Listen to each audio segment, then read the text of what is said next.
So, muling nagbabalik, World of PH.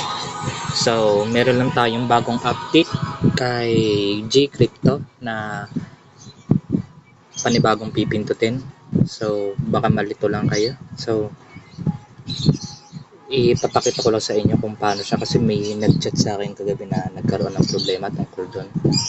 So, punta tayo sa Gcrypto.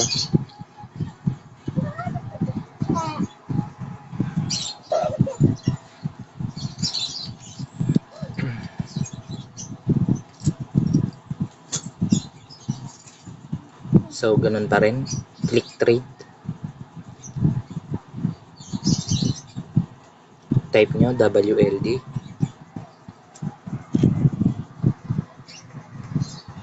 Tapos sell. So, ito yung bago. Makikita nyo.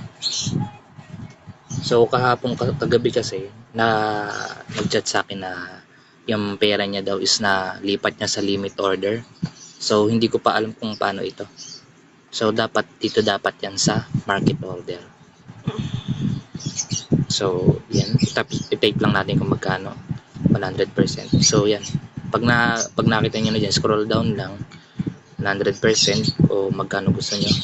At click nyo yung sell. So, may bilang siya. 9 seconds lang dapat ma-sell nyo na.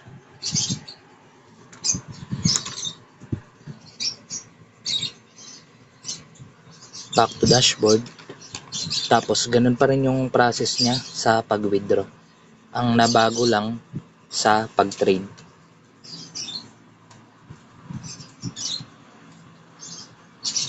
Withdraw at kung magkano, continue.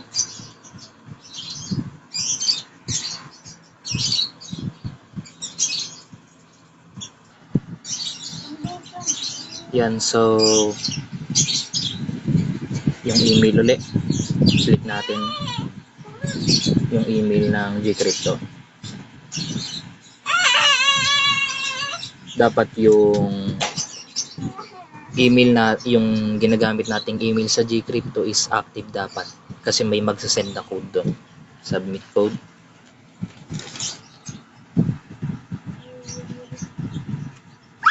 Back to Gcrypto. At check natin kung pumasok na sa ating wallet. So ayan, nakita na natin na pumasok na sa ating wallet. Delay ang Gcrypto ngayon. So kung maaari, gumamit muna kayo ng PDAX or ibang application. Lalo na kung malalaking transaction ng ipaprocess nyo. So yun lang. Maraming salamat.